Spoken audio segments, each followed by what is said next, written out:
Thank you. Okay, I'd like to call the meeting to order for the Recreation and Parks Commission meeting of January 14th, 2025. Madam Clerk, will you please call the roll? Yes. Commissioner Carey? Here. Commissioner Batterson? Here. Commissioner Diaz? Here. Commissioner Godino? Here.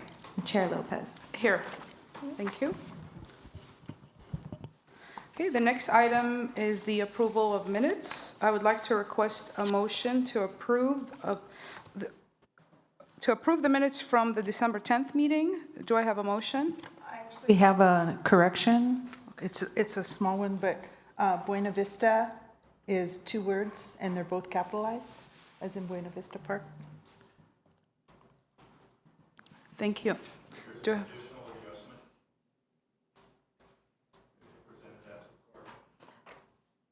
I think we'll open that to public comment once we get to that. Thank you. Do I have a motion to?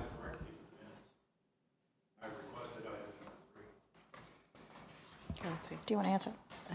Yeah. Okay. So what's the correction that he has?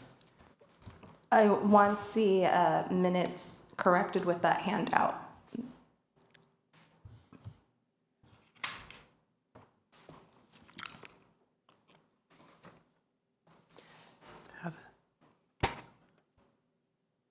Okay, so it's the commission's, it is the commission's, what do they call it? Prerogative to add this or not, that's up to you. That's that yellow sheet that you were provided, yes? Only one copy was provided. I'll give it to the chair.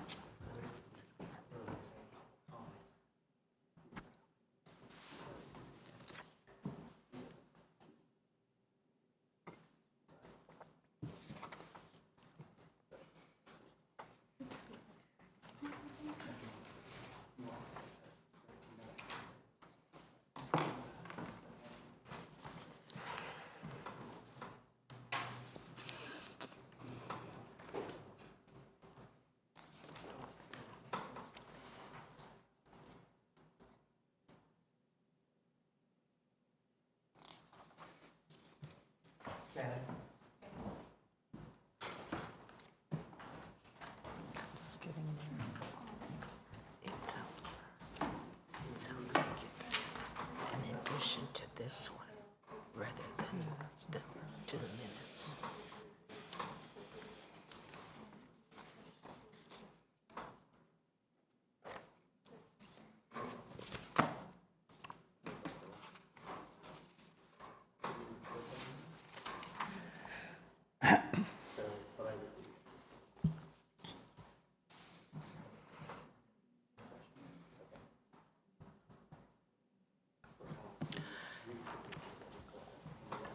That's what it feels like, Yeah, you know? yeah.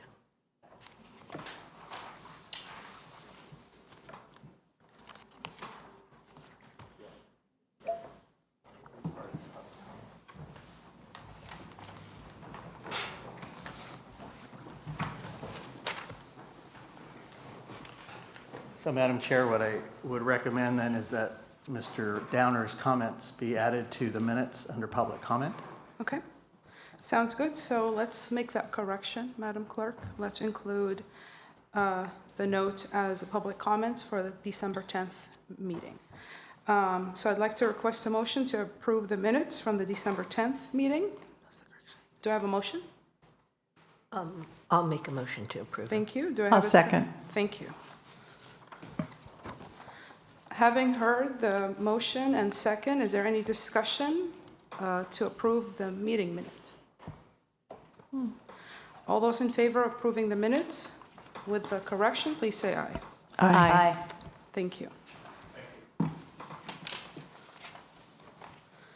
Okay. Our next item is a public comment period. As a reminder, speakers are allowed 5 minutes to comment. Madam Clerk, do we have any requests to speak at this? Yes, we have Mr. Randy Downer. He just left. He just left. Oh, he already left? Okay. Did have I think his handout was the public comment he wanted to make to approve the minutes. Sounds good. Okay. Okay. If there are no other discussions to speak, I will close the public comment period. Let's take a moment to recognize someone who has made an incredible impact on this commission and in our community. Commissioner Ann Batterson has dedicated 7 years of service to this commission. During that time, she has demonstrated unwavering commitment, thoughtful leadership, and a true passion for improving the lives of those in our community. On behalf of the commission, it is my honor to present you with this resolution, which recognizes your outstanding service and dedication. I'll go ahead and read the resolution. A resolution of the Recreation and Parks Commission of the City of Santa Maria, California, recognizing Commissioner Ann Batterson for her service. Whereas Ann Batterson began her service to the residents of City of Santa Maria in 2017 as a member of the Recreation and Parks Commission, appointed by City Council member Mike Cordero. And whereas for many years, Commissioner Batterson has been an active member of the Santa Maria community, serving as a member and secretary of the Kiwanis Club and Santa Maria, providing her the unique insight into the needs of children in the Santa Maria. And whereas during her tenure, Commissioner Batterson served as Commission's representative, there's a tiny correction, served as a Commission's representative to the Play Board of Directors, served as Commission Chair, as well as attending many of the annual CPRS conferences, and served as a member of the many committees of the Commission. And whereas since her appointment, Commissioner Batterson has discharged her duties faithfully and sought out community input on important issues and actively participated in many of the Recreation Parks Department capital projects, such as the Aquapache Park, Santa Maria Sports Complex, DeJoy Pocket Park, and the Japanese Community Center.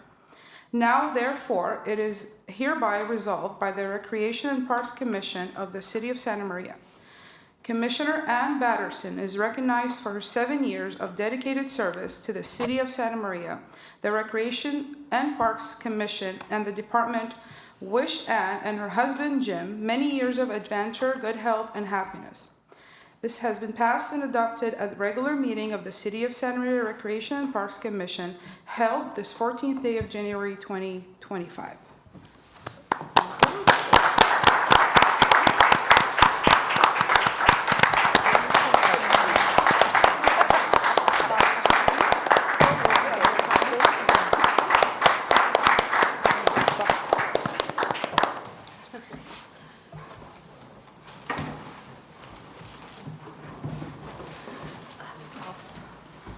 Well, thank you, everyone. It's been a pleasure. I couldn't have asked to have been on a better commission because I can't say enough about the Rec and Parks Department and all of you on it. It makes my job very easy, and so I just want to say thank you to all of you. That's it. Commissioners, Thank you, Commissioner. just to thank Ann for her service. She's been one of those commissioners that shows up to many of the service events that we have, employee recognitions, our staff meetings and things, and so we appreciate that. She also has, like I said, an interest in youth through her involvement in our Kiwanis Club. She has a daughter that teaches, now an administrator in the elementary school district, so she gets some insight from there. And she's a grandma, so she gets some input over her time. But we want to thank her. She's always been a great friend to the department and to Play, and we hope that she enjoys her time away. We did try something new this time, and so the vase has our little engravement on there. Usually you'll give you a plaque or something like that. That's kind of useless. So Shannon tracked down a nice vase and provided the flowers for us. So again, Ann, thank you so much. Now, for the February meeting, it's at your discretion whether you would like to attend or not. it's up to you. Technically, you serve until replaced, and we'll have see a what happens in February. I haven't heard anything yet. Appointments are scheduled for the next Tuesday council meeting, so we'll see.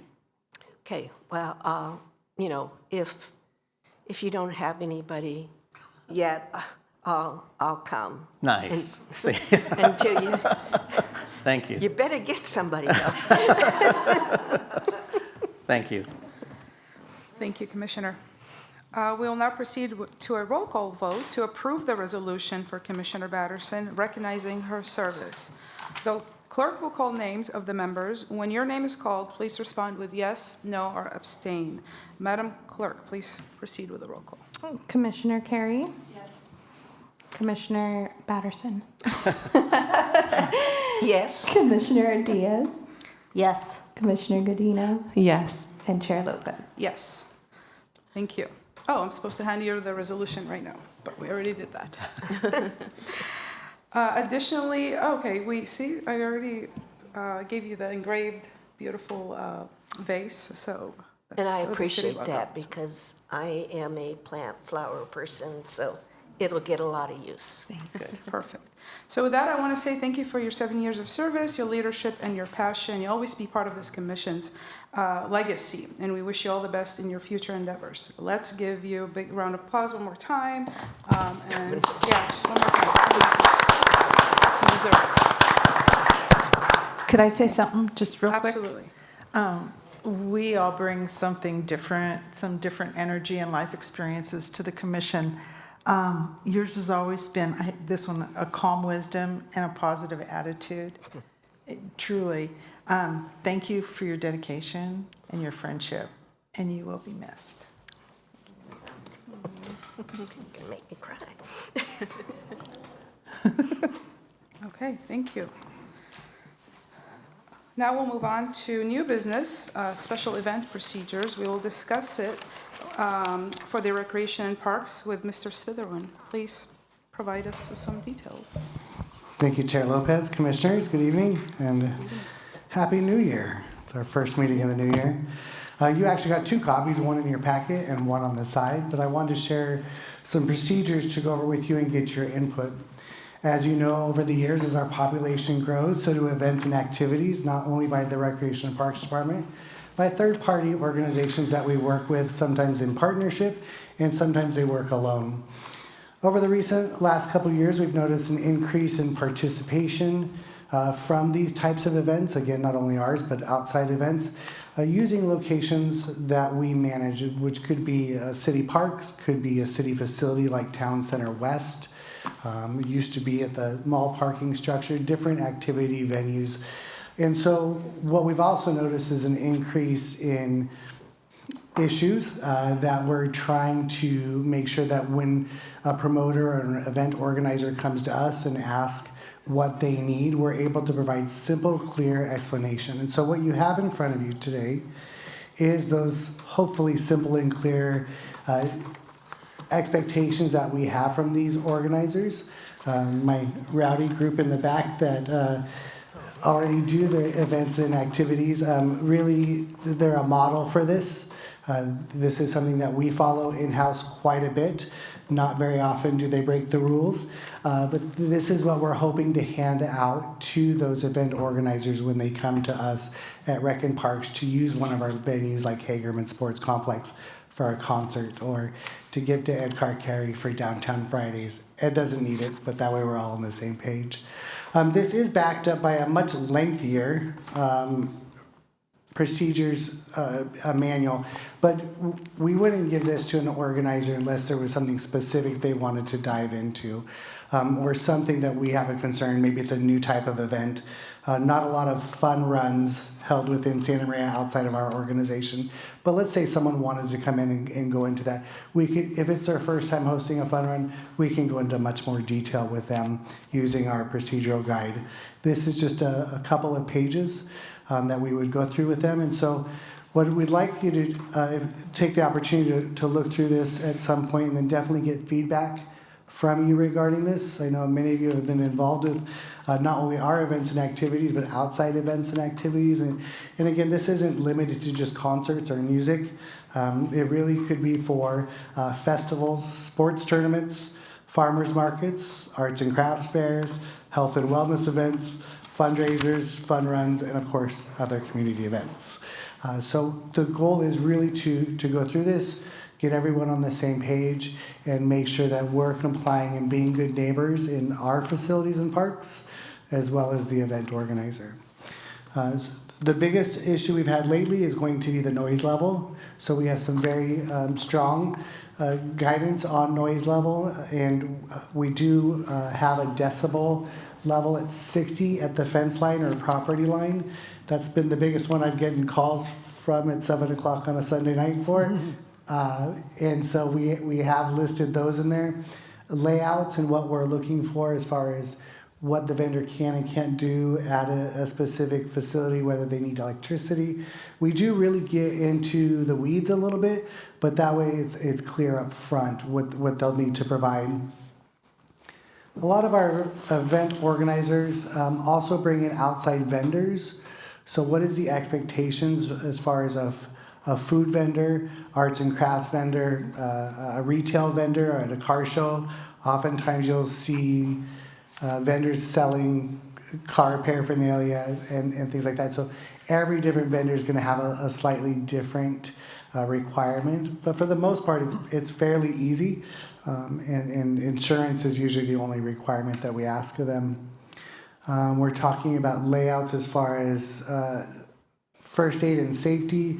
How are people going to get in and out? How would an ambulance get in and out?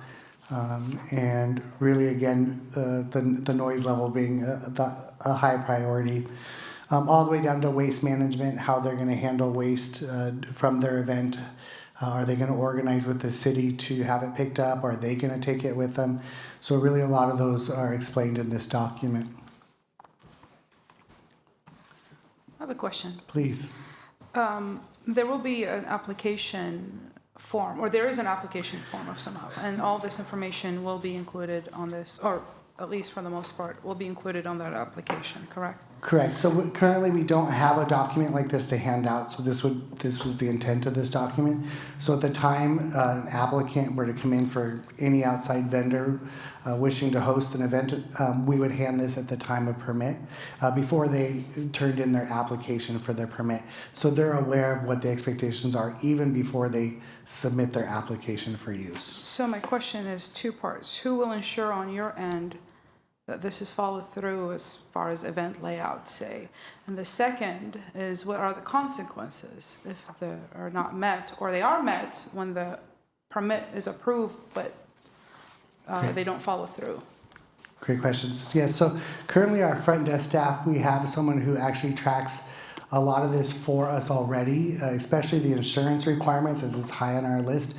So when they bring back in their application, if they have any questions, they'll be able to work with our front desk staff, who will be able to answer those questions for them. Some of this is already required, but the noise level, for example, is not. So the pre-event kind of information, our front desk would handle. Things like the noise level, or maybe they didn't pick up their garbage after the event, would then come into play after the fact. Noise level could be our park rangers. It could be any of you calling me at 7 o'clock on a Sunday night saying they're too loud. It would be our responsibility then to follow up with the event organizer. There are event organizers that we have limited use in the past due to non-compliance. So we would go through that process as well. And then there would be extra fees attached if there were things like we had to go in and repair any damage, pay for garbage pickup, and things along those lines. We would follow up with the event organizer to pay for the difference. Well, what about the noise level? If The noise level they would be don't our park rangers would be out But there. if they don't meet the noise level, if you per se, what's the consequence? We for- would close the event. Okay. Well, give them the opportunity to turn bring it down first. to the right level. Yes. Yeah. And the last event that we had that situation, we gave them two opportunities to fix the error, and the the ultimatum would be if you're not able to comply with these rules and regulations, we're going to have to close the event. Okay. I mean, my recommendation is if things like farmers market or organizations who often utilize the space, you can include that somewhere in the application as far as like what the consequences is. I don't, just a recommendation. Thank So you. they are aware, so that way they don't waste your time or anyone calling you at 7 o'clock. That seems to be important time. It's at 7 p.m. It's going to call you to tell you, just so they know, they're aware ahead of time, shut you down or not allow you on premise anymore, something like A that. failure to comply Yeah. clause. Absolutely. Thank you. Thank you. Are there any questions for Mr. Smith? Oh, I would add to that, if you already know like past events that you've actually had to go in there and clean, had to go in there and fix something, had to go in there and do something, I would have like an actual fee or a range, like Sally said, to put it on this sheet so they know the consequence, because I can hear other people say, well, you didn't have it on the paper I signed, or you didn't have it on, I didn't see the fee before, and now you're telling me it's like I'm not going to pay for it. And it's like, okay, no. So it's something where if it's here, or if it's in the contract or application that they sign, have actual fee ranges, like worst case scenario, this is how much it's going to cost you if I have to bring in, but a fee. So they don't back out and say, I didn't know. No, it's on there. You did know. Thank you. I'll add that. Thank you very much. thank you. Commissioners, so just for your knowledge, it says 60 decibels. So what is 60 decibels? It is considered normal conversation, so somewhere around this range. And realize that we're talking about at the property line. So for example, at Hagerman, you would have the band maybe in the middle of the field somewhere or near the grandstands, facing the grandstands or facing out. It would be what it is at our property line. So it's a tough thing to follow. 60 decibels is, like I said, just normal conversation back and forth. Now, the problem is that when you start getting above that, the exposures to 80 decibels or higher for a prolonged period of time, like at a concert for several hours, is bad for your ears. And for our big issue is it's bad for our neighbors. And one of the things that Dennis has worked with these groups on is to be sure that, okay, maybe you play 2 sets, or between every set you take a half an hour break or a 20-minute break, so that there's some, it's not a constant being hit by the music when you're trying to watch a TV show at your house, And unfortunately, all our venues now are probably within a couple of blocks of residences. So it's a tough rule, but 60 decibels at the property line is still going to be inconvenient to some of the residents if they're right at the property line. It'll just be like constant. So having breaks along the way helps. It also matters the genre of music that you have. A lot of percussion causes issues. The 60, kind of just gets blown away. So just so you know, that 60 is that normal conversation voice at the property line. Who decides the noise level? The rangers have a gauge that they can take. But who decides that it has to be 60 decibel? You will in these rules. Make it 100. Okay.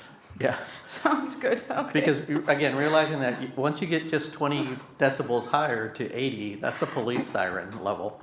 So, if you were to be constantly exposed to that for 2 hours or an hour of music being played at that level, it's pretty intense. Are the residents usually told in advance that there will be a concert? Not necessarily. Some events, when we used to do events like at Oakley Park, we would ask whoever was the organizer to go around the neighborhood and let them know, invite them to the event number 1, and then let them know that it was coming. But usually, no, that's not a requirement. Is that a cutoff time? Is it 7 p.m. or I thought it was 10 p.m.? Yeah. There is a cutoff time of 10 p.m. Yes, Okay. on the weekends. I also like to add, not only 60 doesn't sound like a very high threshold, but we have a lot of parks in our area that the noise actually carries much further. the big concert I'm talking about specifically is a concert out at Hagerman Sports Complex. As a crow flies, I live 2 miles away, and because the atmosphere was just perfect that night, I could hear it in my backyard. And if I could hear it in my backyard 2 miles away, I couldn't imagine being a neighbor there. So this is a trigger point for something like this to make sure that we are clear in our directions, and your points are excellent tonight, and we can add those without issue. But a lot of the times, depending on the circumstances of the environment, that noise will carry. Yeah, and there's some things we could do. If on a foggy night, it's just like the inversion layer is there, right? So the sound just hits those clouds and just bounces back on us. But one of the things that we talked about is maybe changing the way the music, the speakers face, as opposed to facing towards the residences, facing away, like at Hagerman, maybe out towards the airport. You're still going to get it, but you may not be in the direct line of transmission of the sound. And it's all vibration. It's how sensitive you are. I live much closer than Dennis does to Hagerman, and yeah, we hear it there. I also hear the fairgrounds music when they're having a concert at the fair park. So, yeah. And then the Elks Rodeo too. Yeah. The Elks Arena. Question. So that concert that you talked about at Hagerman, do you know how they had their speakers facing? Were they facing? No, they had North? enough speakers to face every direction.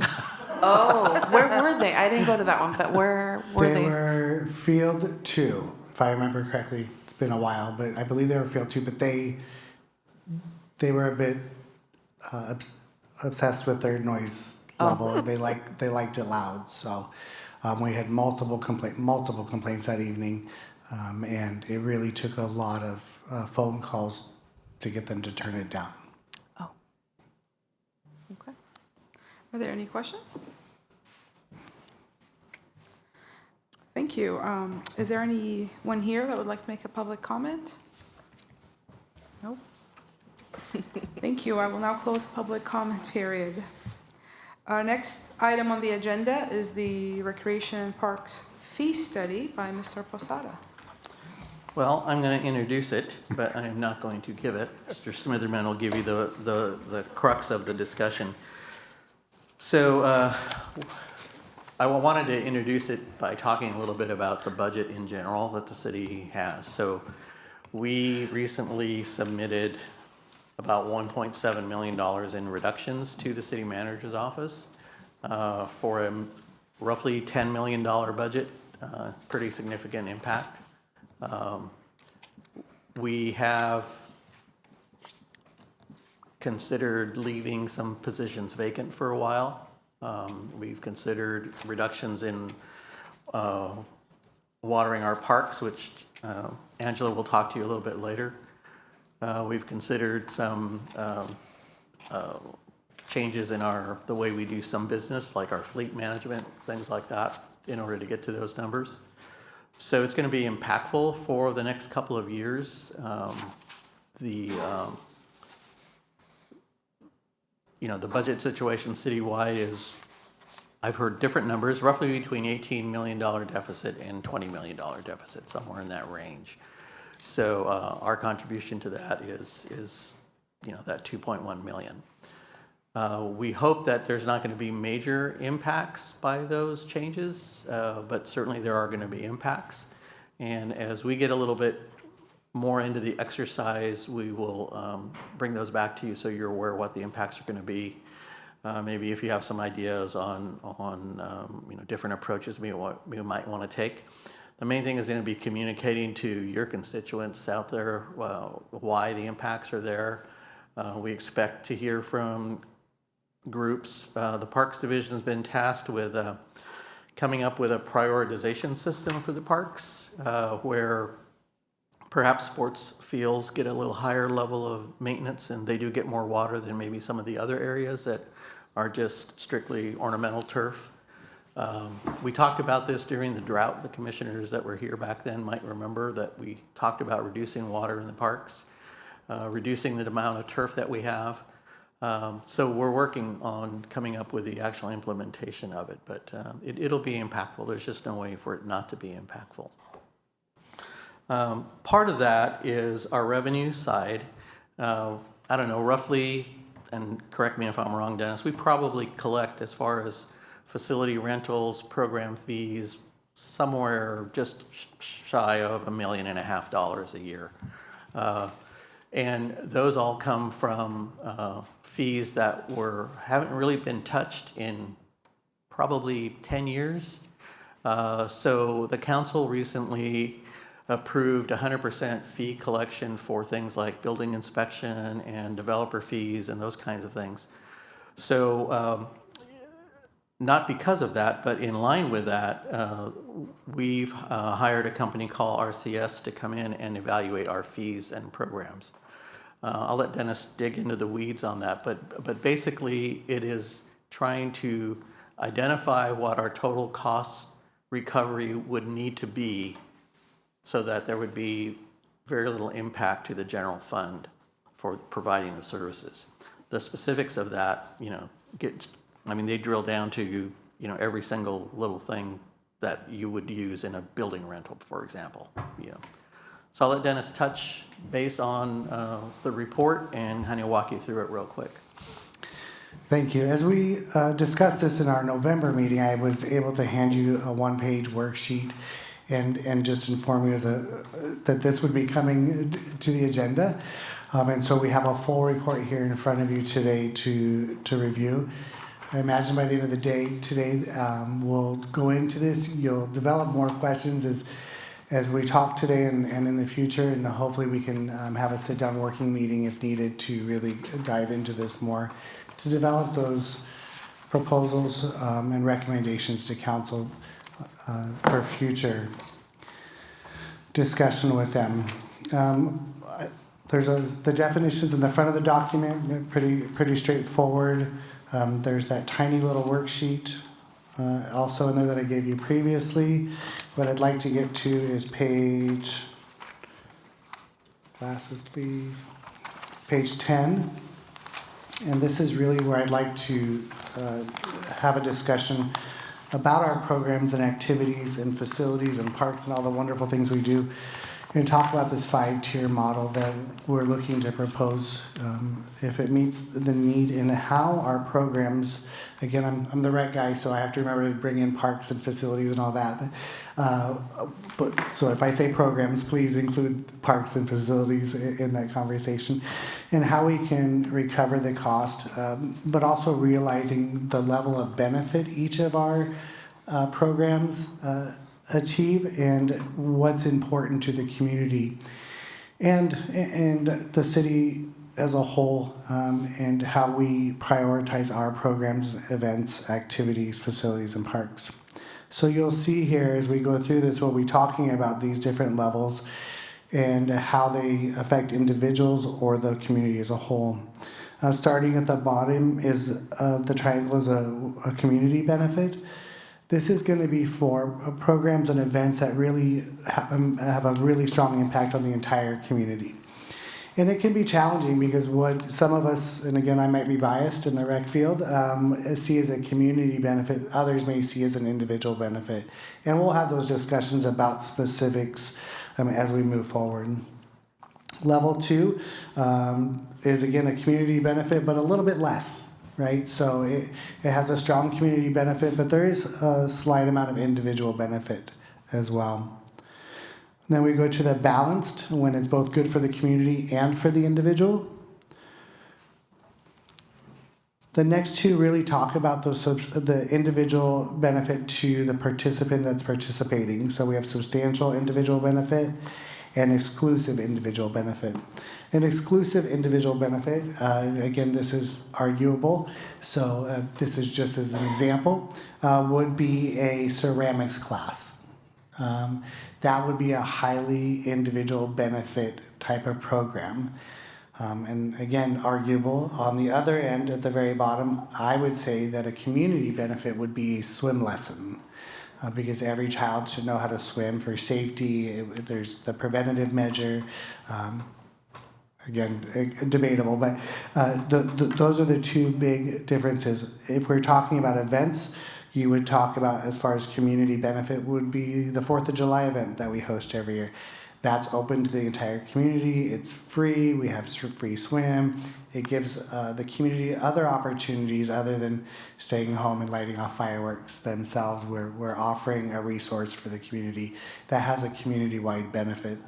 In addition, it has the revenue generation for our local vendors and our music artists that gets paid to be there.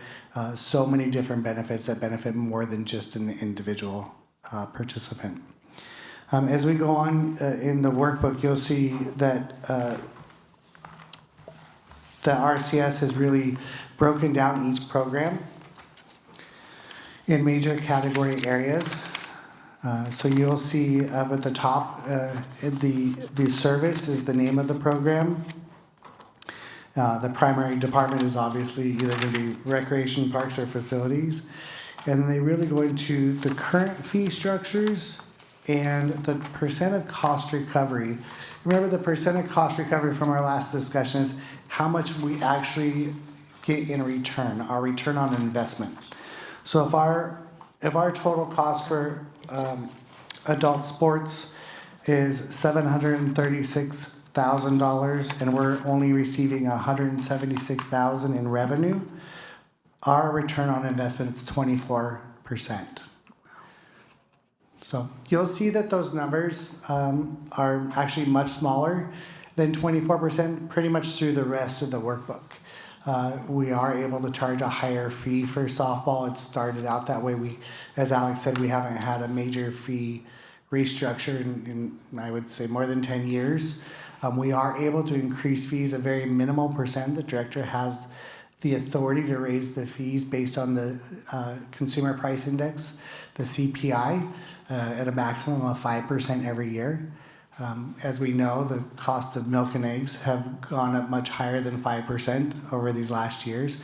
And so we have not been able to keep up basing our fees just off the Consumer Price Index. Some of the other activities we get into really range from youth sports with a ROI of 6.48%. You'll see the total cost there being over $333,000 with a revenue of only $21,000. Wow. Now the goal here isn't to ask you to come back and say we're expecting the department to come up with 100% cost recovery.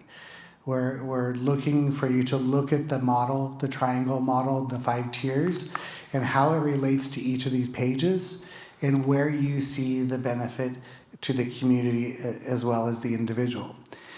And again, all this is open for discussion, but on that triangle model, you'll also see a level, a percentage of cost recovery.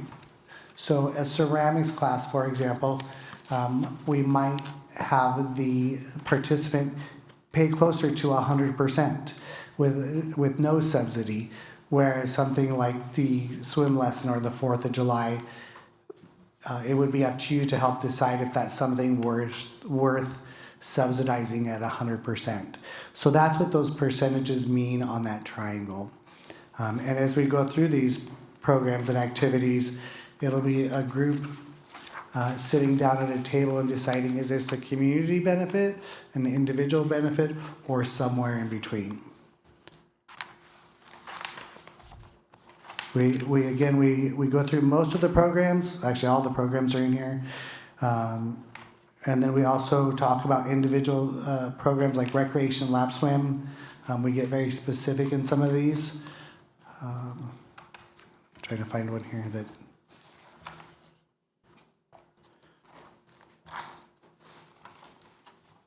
And then also towards the end, we talk about the recreation facilities and the return on investment on those. Again, these are direct expenses, so they don't measure the entire investment. That would be a very nebulous number.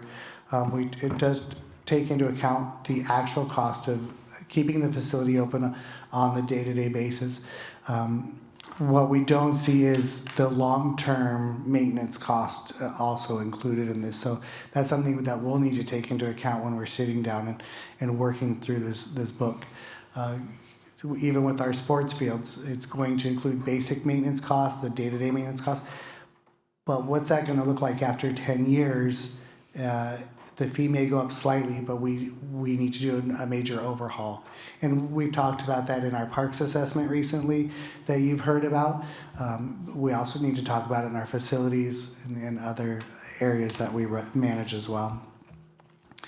So overall, this is the cost, the fee cost, and then Eric, who is our consultant on this, who's been working directly with the staff who've all participated in this, and I is looking for input and suggestions and recommendations, and then we will put together a final for you to have those conversations with your council members and your constituents as we move forward with this. It will need to be approved by you at some point, and then we will take it to council as well.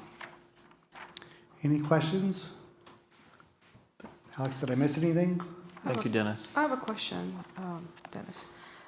The funds that you're asking for in terms of the cost recovery, is that the revenue, is that going back to the general fund? Most of our programs are general fund Right. funded. We do have some programs in-house that are grant funded. Our big one right now is the SMORE program. But as that program sunsets and those funds go away, some of those programs could possibly go away if we don't find another funding source. We could use general fund dollars, or we could ask for a higher level or participants to fund their participation in the program.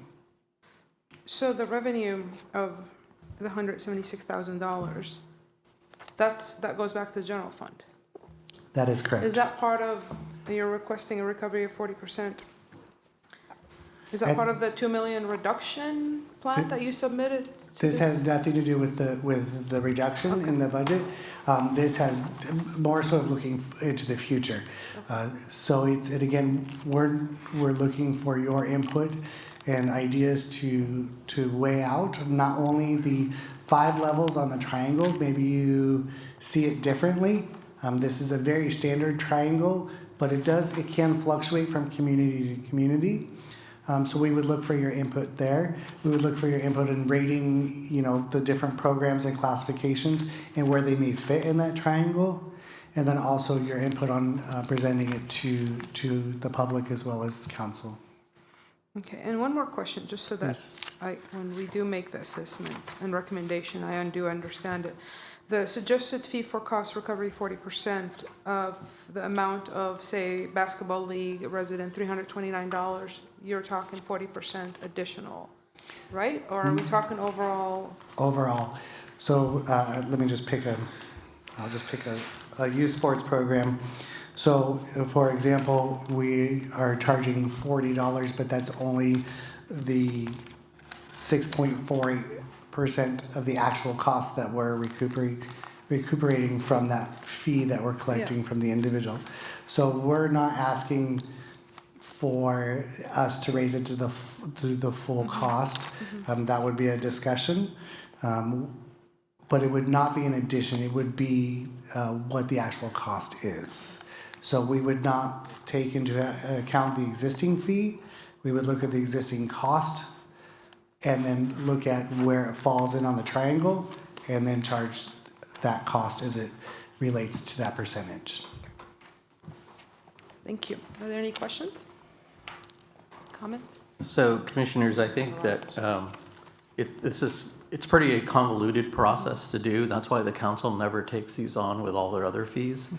That's a little bit of background for you. The council has always chosen to put the rec and parks fees separate and then deal with them separately. The last dealing with them was, okay, the department can raise the fee based on CPI, and that was the direction from the council.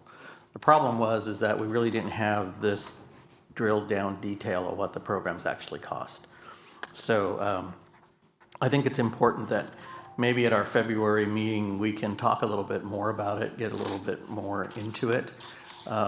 Take the advantage of the time that you have between now and then to look at this, call Dennis, ask the questions, see what areas you have a particular concern in, and then where you think these might end up on that triangle. I think the triangle is a very visual model of how to spread the benefit, how to spread the cost.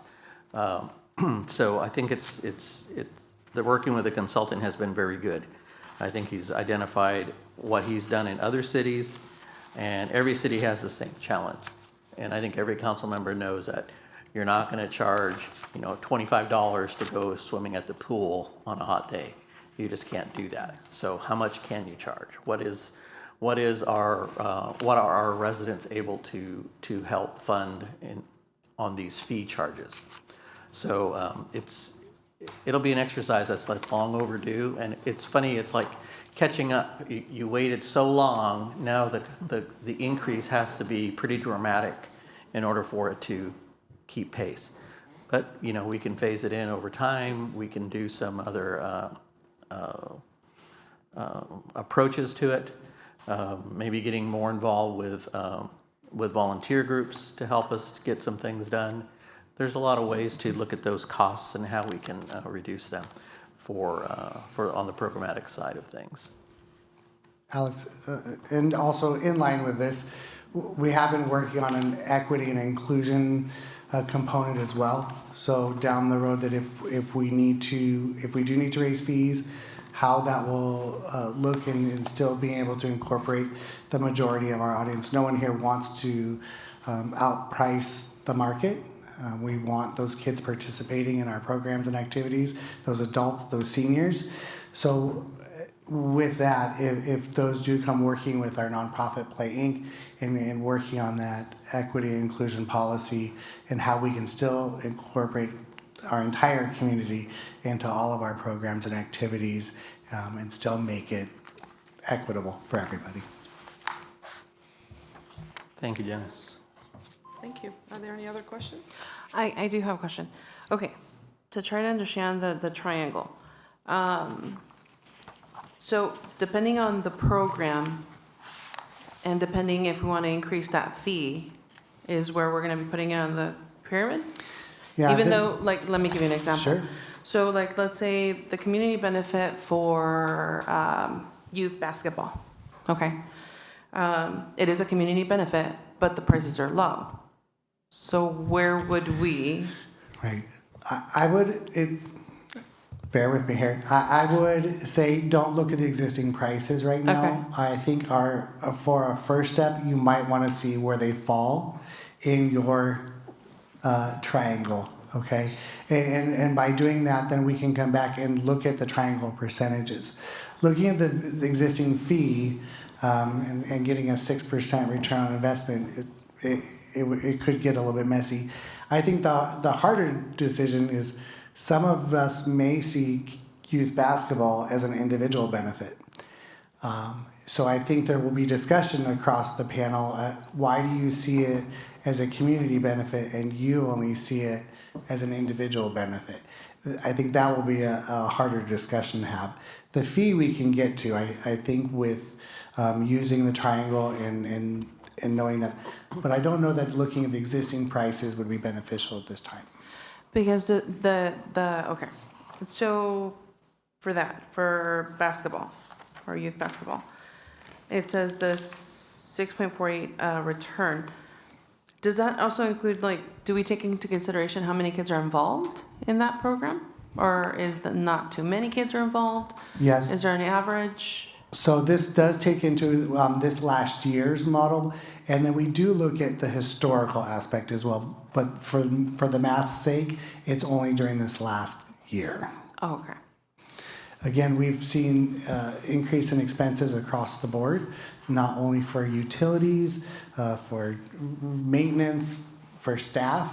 Everything has gone up. So we really, while still looking at the historical trends to see what enrollment has been, we've used actual dollar amounts from this last year. Thank you. Are there any other questions? I do have a question. For example, where do you think in this triangle, for example, open streets, right? That can be, where would that follow, right? Sure. Is that a community? Yeah, so Is open that something streets- that's up here because I'm benefiting from it individually, and so are different generations of that? Yeah, so thankfully, we don't, other than some logistical support, that's not our event, but it does cost us staff time and supplies and activities and equipment. Again, that's not a decision for me to make, that's a decision for the commission to make. Where do you see that falling in as far as the triangle goes?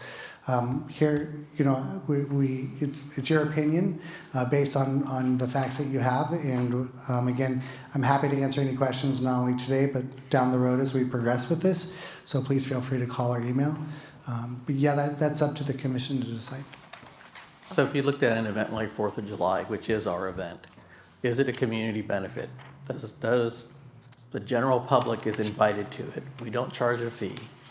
You can come and do your picnic and enjoy the music, and is that a community benefit? Is a community benefit at that first level where, yeah, it's worth the city spending its money to have these kinds of events for our residents? And that's one way to look at it. Right. The total opposite way is, why should we be spending the city money on running these kinds of events? Yeah, correction, Open Streets is not a city Right. event. Yes. Right. Yeah. What about the vendors that are at like the events? Is that where the city kind of makes their money on something that would normally? The vendor fees, I tell you, mostly cover marketing. They're very low. I just entered some as we're in partnership with the Kite Festival coming up in the springtime. A booth fee could range from $35 to $100. So it's really not intended to be a revenue generator. And if you remember, that's one of the things that we took to council a while ago was the fees that a food truck shows up in a parking lot and how much is that permit charge. And it has been a while, so bear with me. But the council's decision at that time was to lower it. It may be time to have those same conversations with the council again, since time has passed since those original fees have been set. Gosh, 6, 7, 8 years ago now. Can also help or make recommendations on fees. For example, for food vendors would be, you can either do a set fee or a percentage on their sales, depending on what it is, and Right. maybe eliminate competition, so you can't have more than 3 or 4 taco trucks, if you will. So that way they're willing to spend X amount of dollar if it's going to be high. So, okay. Are there any other comments or questions? Thank you for this. This is eye-opening, I'm sure, for all of us. It's nice to see. So thank you, Mr. Posada and Mr. Smitherman, for this report. Are there any public comments or anyone that would like to make a public comment? Thank you. I will close public comment period at this point. Okay, so before we proceed with other business, I would like to inform the commission that the committee assignment that you have in front of you, this is Recreation and Parks Commission committees, handout has been provided for your review.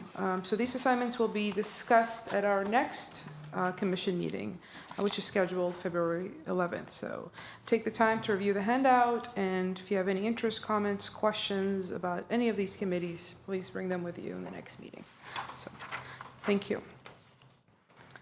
And now we'll move on to... Chair Lopez, can I make one comment real Yes. quickly? So one of the things that I was considering doing is taking the, excuse me, the Park Development Committee and the Capital Projects Committee and kind of combining them because they really are one and the same. Where parks are built or, you know, renovated or whatever, they all are capital projects for the most part. So we might end up only having one A through G committees. If it's okay with the commission, we combine those two. No, absolutely. I'm in agreement with combining. makes perfect sense. Are these committees, I mean, it would be nice to actually, I'm not sure if it's included, maybe it is, to include how often they meet on here and who's in charge of the committee that will Yes. contact Yeah. whoever's on the committee Yeah, to. so we try to meet as needed, number one, but sometimes some of the projects, like more recently, we had a lot of capital projects moving through the mix. So that committee would meet maybe more frequently, and typically they would meet with the assistant director to talk about the project and what's coming up. Look at either the bidding process or the plans or the result of the bids. Having that information so that they can, give feedback on a capital project. When it comes to budget, then that would be something that would be two commissioners meeting with Mr. Smita and myself more than likely and talking about budget and where the budget is. The exercise we just went through to, reduce the budget, what does that mean? The budget committee would be brought in to have that discussion so that you're aware of what's going on. The Landmark Advisory Committee was a new committee that we inherited 3 years ago. That's headed up by Mr. Smitherman, and it's where there's a group of, there's two commissioners plus any members of the public that are interested and be part of that committee. And they talk about historic things in town. If some group wants to put a plaque up at a particular location for its historic benefits, then that would come through the Landmark Committee. And it would advance from here to the Planning Commission, I believe. No, right, to council? This is it right here? Oh, cool, even better. In the old days, they used to go through a whole process, but you guys get to designate the landmarks as a commission. So there's no money to do it, but we get the job to do it. Yeah, so staff is assigned to each of those committees to help work with the commissioners that are assigned to it.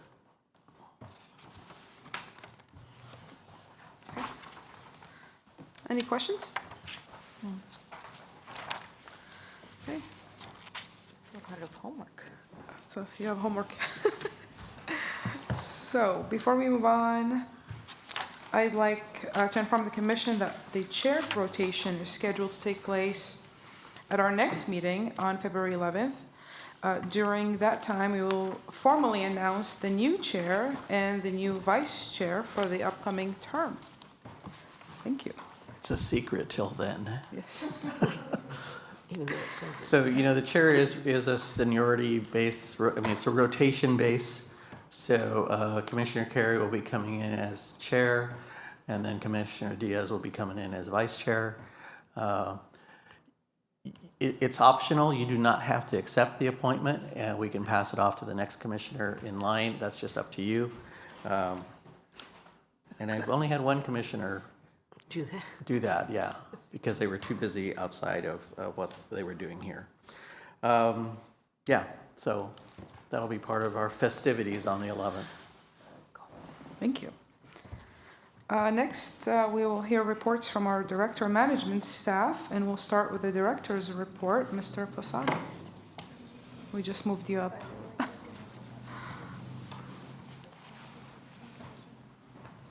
Why don't you go ahead and do yours? Okay, so We're going to have do we have a Ms. business? Osland.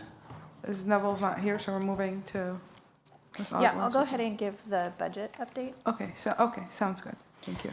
All right, commissioners, thank you so much. So Mr. Smita's budget update, I'll read through his notes. Halfway through the fiscal year this year, we had used approximately 48% of our approved general fund budget. The savings to date is largely due to several full-time and part-time vacancies over the first half of this fiscal year. In response to our conversation about the general fund reductions, we anticipate being able to reach the target of 1.7 million through continuing to hold open the full-time and part-time positions.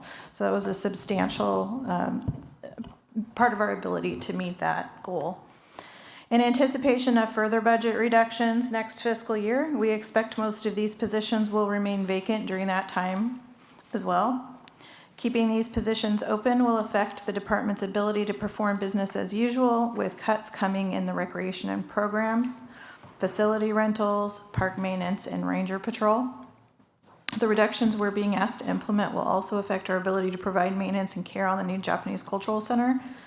the two new pocket parks and new Battles Road multi-use path and the upcoming sports complex. I will say that currently staff is evaluating where our resources are, and so we hope to move people into those positions so our new facilities are able to fully operate and open.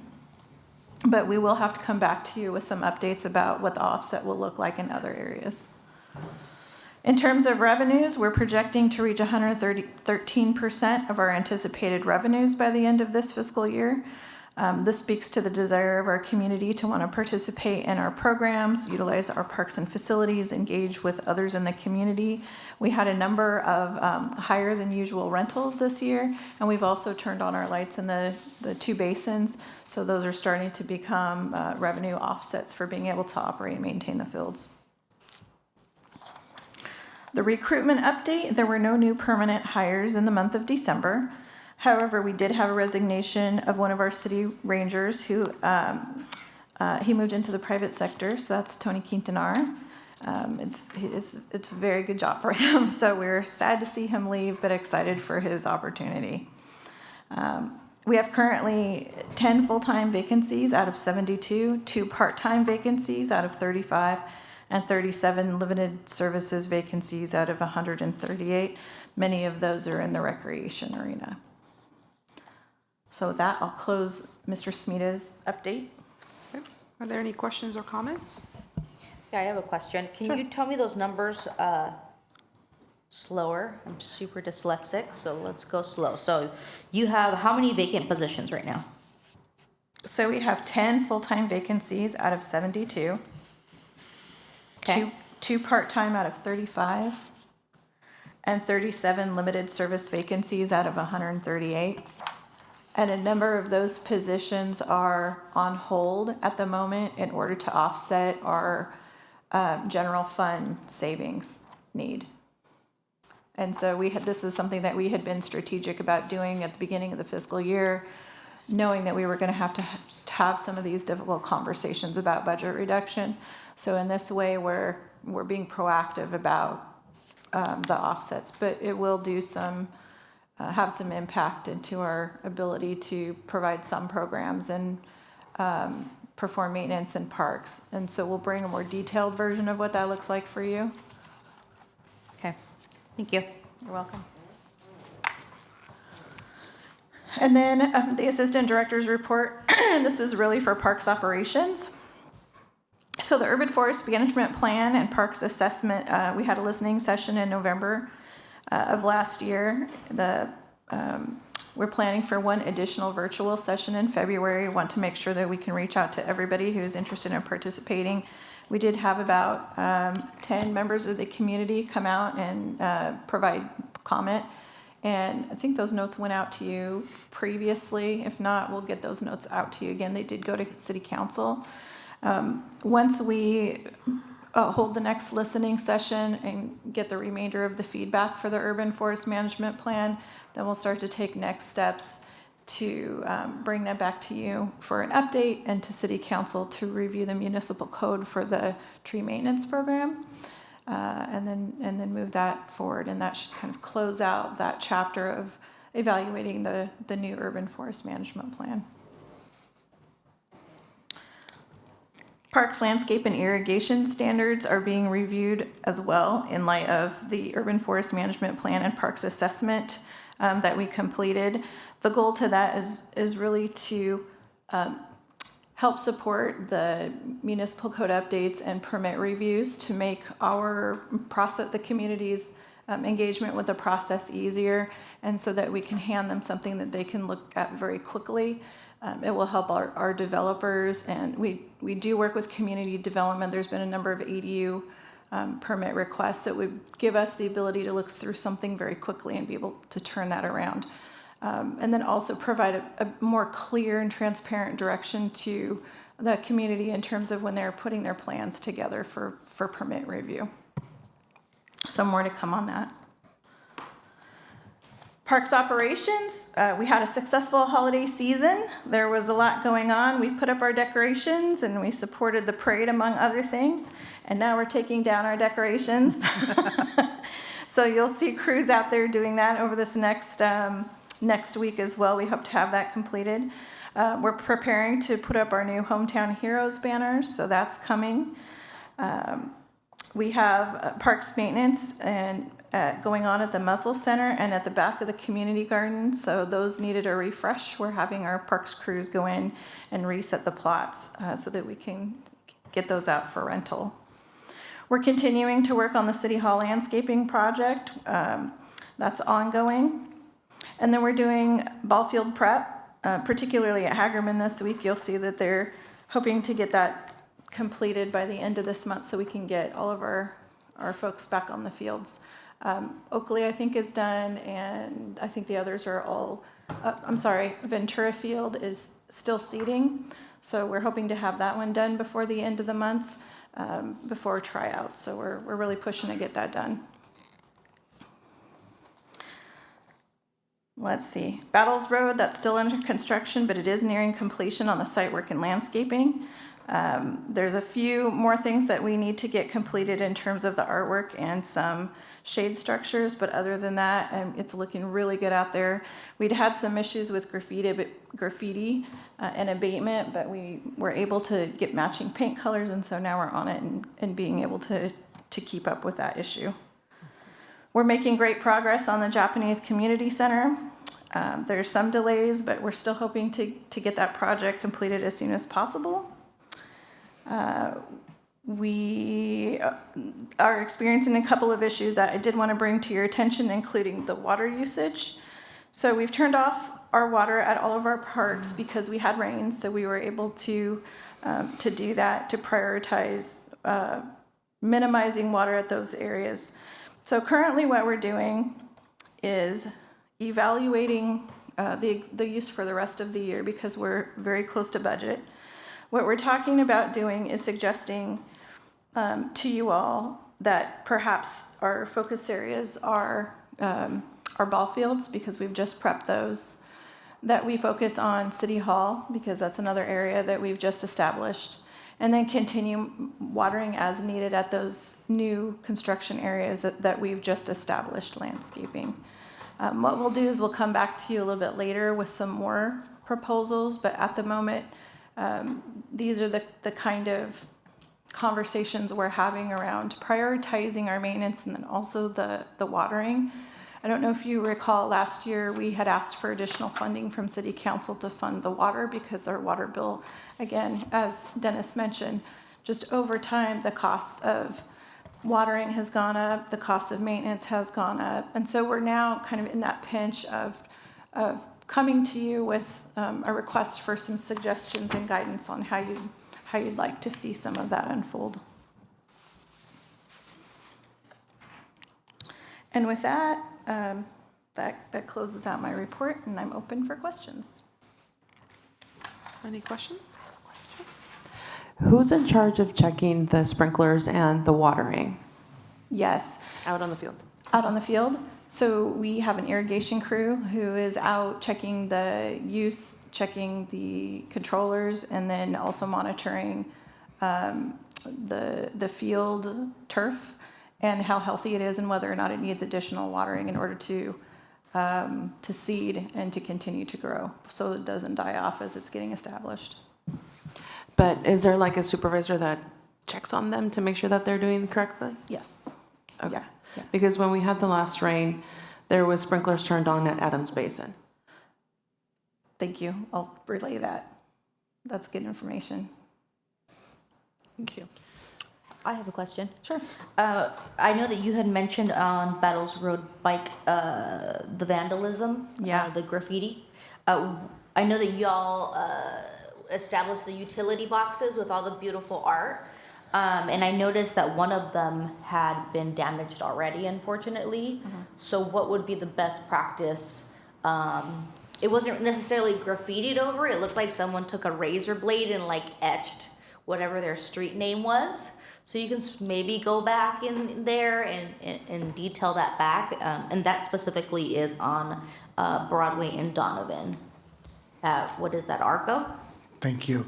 The Broadway Donovan box. Yes, that was actually done in the last round. So anytime you see issues like that, even with the watering, People can email us at rpinfo, Rec and Parks Info, rpinfo @cityofsantamaria.org. And whether it be you letting us know that there's a sprinkler going or graffiti, we're able then, that's a group email that goes to a bunch of us, and then it'll get shot out to the direct supervisor who can go out and take care of it. So thank you for that. With the new batch of artwork that just went up, we have 13 out of 15 boxes painted, 2 are still in the works. We had graffiti on those in the second day that the artist put it.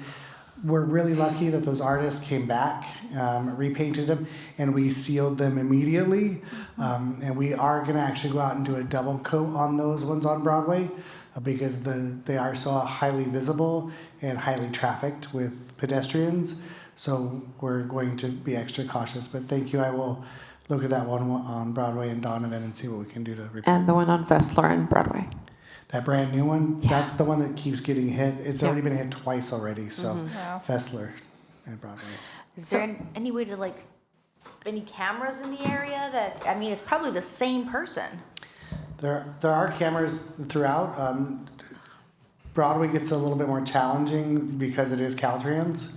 So we do work with them, but it's limited as to what they're going to consider a crime. And oftentimes, by the time we find out something is damaged, it's too late. So Yeah, I can say that. My office is right there, 2 doors down from the box. And I saw when the lady put it up, beautiful. That night it was vandalized. She came back 2 days later, and then it was vandalized a week later. So, yeah. And I'm right there. And I didn't see who it was. And I will tell you, graffiti, as been mentioned before, is been just exponential this year. So the staff have been working really hard. They've been out there coding everything as quick as possible. But we're talking a very small crew. And now with some of these vacancies, we may see further reduction in how quick we can respond to some of these instances. So I'm sure that'll come up in conversation in the next month or two. What was that email again? RP what? rpinfo, INFO, @cityofsantamaria.org. Okay. And I'll add, community members can also get on the city website and get to Neighborhood Connect. And if they want to snap a picture and then include that in their post, then we receive those for graffiti. There are a number of categories.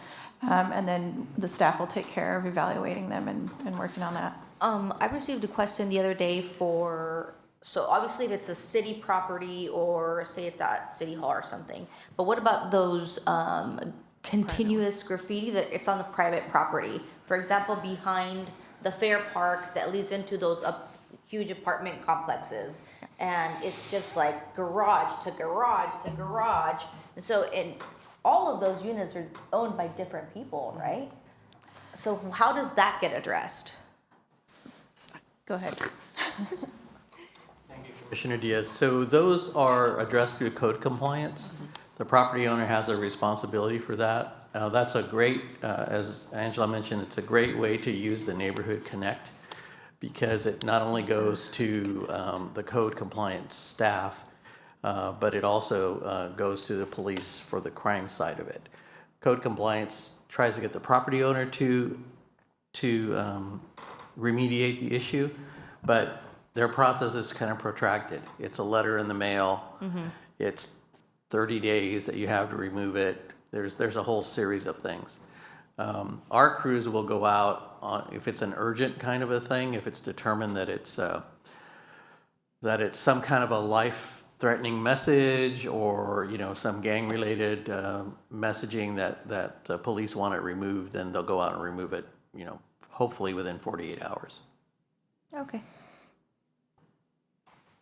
Thank you. Any other questions or comments? Thank you, Mrs. Osland.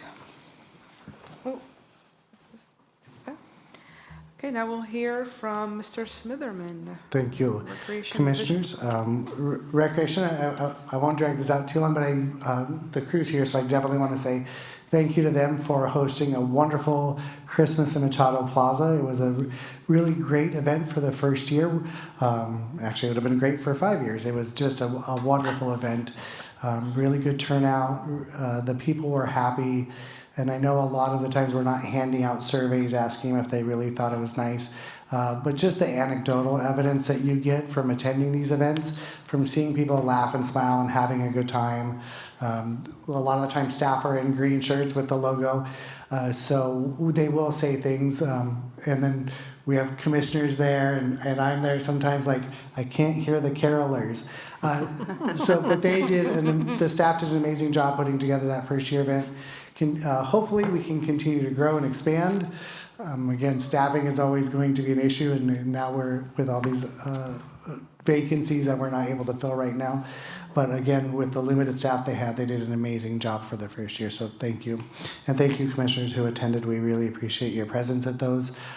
It's really important for all of us. So, the other thing I want to talk about today is our leisure needs assessment and public art master plan update.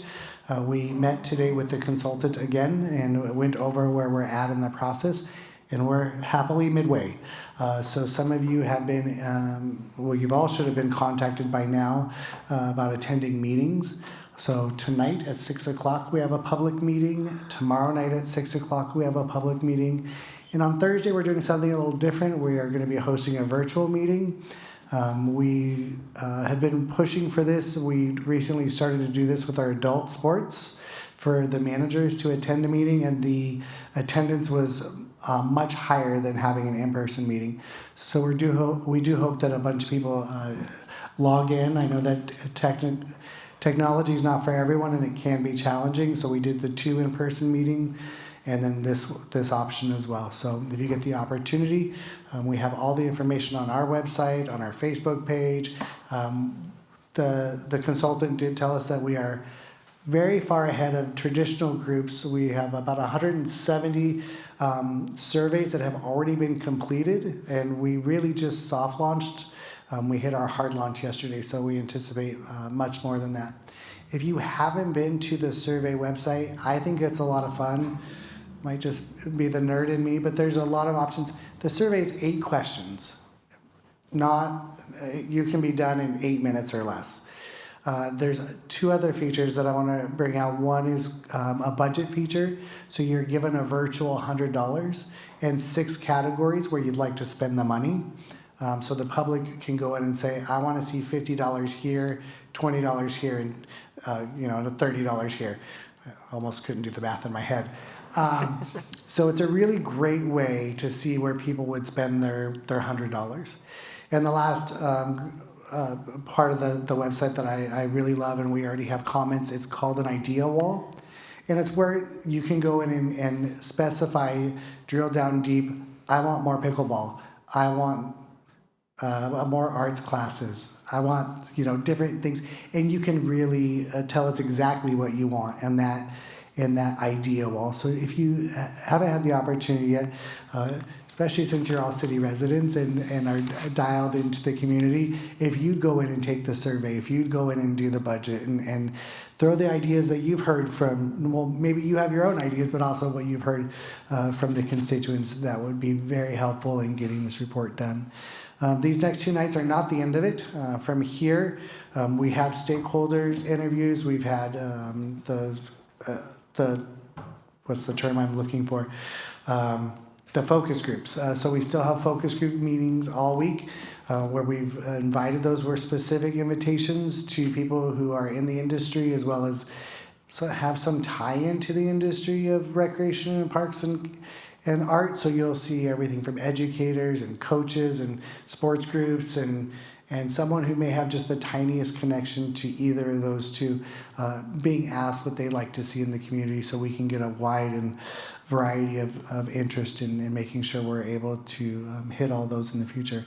Now, once we're done, we're looking at a July completion date. We'll bring it back to you before then in a draft format to review questions, suggestions, and then we will bring it back one final time for your approval and recommendation to take to City Council as well for their approval. So we are moving along just really at a great pace, keeping consistent with the timeline, which is sometimes challenging to do.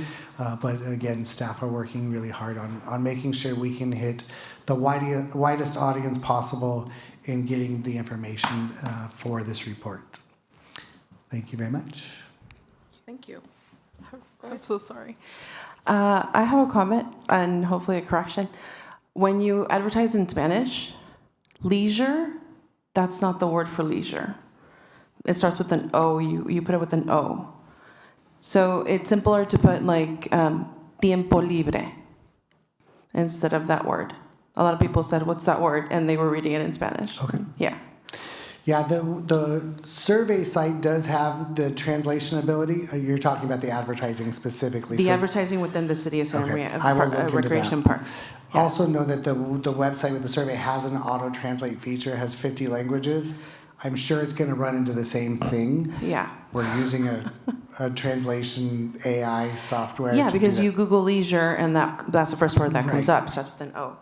But no, We'll that's not look into the that again. And no, Alex translated that. Just kidding. He did not. We will look into that. And Yeah, make that's the sure only that- thing. That's the Thank you. And again, please call if you see those things. Please email. Let us know.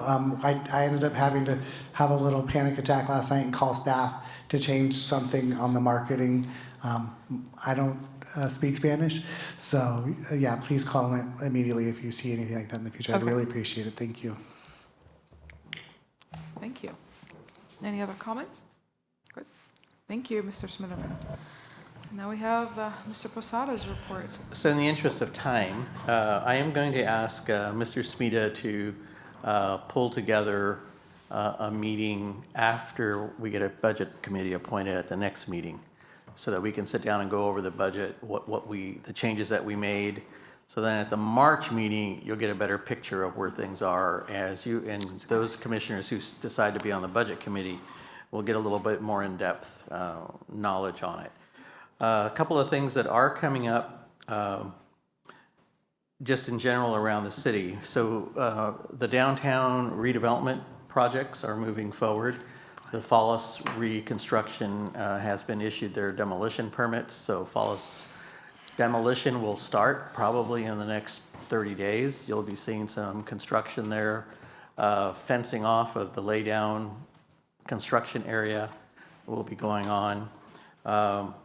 The second project was the Alvin Newton apartment at the corner of Broadway and Main at the Bank of America location in that corner. That public space, which was the firefighter memorial plaza, will go away, and in its place will be the Alvin Newton apartments, and there will be a new monument erected there to recognize Alvin Newton, who was the firefighter who passed away during a fire at the hotel in that location back in the early 60s, I believe it was. The second location, or the third location, is Perlman Park. So Perlman Park as a park will go away sometime this year, and it'll be replaced with a 5-story high-rise, tentatively called the Perlman Building. Perlman Park was named after Rosalind Perlman, who was a big advocate for beautification of Santa Maria. She passed away several years ago now, but she was one of the people who went to Sacramento to lobby for landscaping along the 101 in Santa Maria years ago, which is all gone now because it's all paved over, but anyway, she did do that. She was active in what the group was called Santa Maria Valley Beautiful, where they were a local group of interested people who kept the city looking good. They organized things like picking up the one free trash pickup that we used to have around. Now it's converted to the little pass that you get to go to the landfill. But she was really instrumental in pulling that together. She was also active in the arts community. She was a rose grower, according with her name. So she had the rose garden at Perlman Park was dedicated to her. So there are some issues with that site, but the developer's moving forward with development there, so we should see that park at least closed off, probably later in the summertime. It'll be closed off to the public, and they'll start whatever it is they need to do there. I'll keep you more informed as that moves forward. Council made that decision to delegate it as a surplus piece of property. when they did the other downtown core parcels that the city owned, with the effort to add housing and revitalize the downtown. So that'll kind of be the motivating factor for that. The other thing that's moving forward is the Downtown Specific Plan Committee is the other group. There's a group that Commissioner Carey has served on, who is responsible for the planning for the downtown. Moving forward, that committee's been not so active the last couple of years, but I think will become more active now that there's actually going to be development in the downtown. Commissioner Carey is up for reappointment, and that'll also come to you at your February meeting. The city's also in the midst of its general plan update. Hasn't been updated since, gosh, I believe it was 1960 or something. No, it was sooner than that, maybe the 1980s. So general plan is how the city plans to evolve it over the next several years. Talks about parks, talks about open space, talks about future development, infill. It's a very important plan, and as it starts moving forward towards completion, we'll get more information to you, maybe have the general planning staff come and do a presentation for you, so you'll get an idea of what's happening in it. It's a very convoluted process. It costs several $1 million. It expected to take 5 to 6 years to complete. We're already in the fourth year of it, so we're nearing the end. It's out there. I wanted to recognize Mr. Smitherman. I think last meeting I recognized him for his certification for the state program, right? So now Mr. Smitherman has completed the National Recreation and Park Association Executive Certified Park and Recreation Executive course. Wow. So now when you see his name and signature, it'll say CPRE after it, and now you'll know what it means. Certified Park and Recreation Executive. So congratulations to Dennis. It is an accomplishment. I don't remember the letter numbers exactly, but in the state of California, there are only 40. 39. Yeah. Wow. So, and it's a certification program that the goal for certification programs in any profession is to bring that skill set level up as high as possible and to have it recognized. So congratulations to Dennis. Let's see here. Play board meeting is coming up on January the 27th. Excuse me. If you're interested, it's at the rec office at noon on the 27th. That's Monday. We will be voting in a new board member, so I'm really happy about that because we were kind of running short on board members. So if you would like to come, that'd be great. If you do decide to come, please let Shannon know because we do provide lunch and she can order lunch for you. Let's see. Starting tomorrow, I will be on vacation until next Tuesday. I'll be back in the office on Tuesday the 21st. We have a council meeting that night. We have a couple of items on there. But it'll be the first real council meeting since the new council has been seated. There are 2 applications for Rec and Parks commissioners, so they may choose to go ahead and make an appointment. That'll be Councilmember Flores's appointment. For those of you that had to reapply, you will also be reappointed that night. If you would like to attend, it's always nice so that you get recognized by the other council members as to who you are, and then also by the community as to who you are in case they want to get a hold of you and talk about things. Alex, one of the applicants that applied for the commission seat, he did send me a message asking if he needs to attend the city council meeting, and he was asking when it was. So just FYI, maybe we can let them know. The decision will be made that day, and if they'd like to attend, just to show face, I'm not sure. Yes, and the city clerk will do that, and they'll send it to everybody. So you'll get a notice. If you had to reapply this time around, you'll get a notice also about the meeting. So yes, thank you. Let's see. I left you a packet, was the infrastructure study for the state of California. And public parks starts on page 76. And it's just kind of I just wanted you to take a look at it when you have some leisure time. It talks about the realities in public parks, the fact that there are, billions of dollars in shortages for infrastructure for parks, keeping up the existing park system. It gives you some good numbers in there. It's educational in that regard. It is really a story of probably every city public park system that's out there. There's 14,000 cities or 14,000 public park systems in the state of California, and all of them are having infrastructure problems with deferred maintenance and everything that we're facing, and then budget constraints also. So I provided that. And I believe that was it for me. Thank you. Are there any comments or questions? Thank you, Mr. Posada. Now we'll move on to our commissioner's item, which is our oral report. Commissioner Batterson, do you have anything to report? No, I do not. We will see you next month. If need be. Sounds good. Commissioner Carey, would you like to share with us what you've been up to? You don't want to know. I've got a couple things. As a county commissioner, we get like all the reports from county things, and there's a new naturalist hired for Cachuma Lake, which is a big deal. Apparently it took a really long time for them to find the right person. And she's really interested in the birds and well, everything, but especially the bird population. And so it was reported, and then they were talking, so I said, oh, we have like these pelicans at Jim May Park. And they got really excited.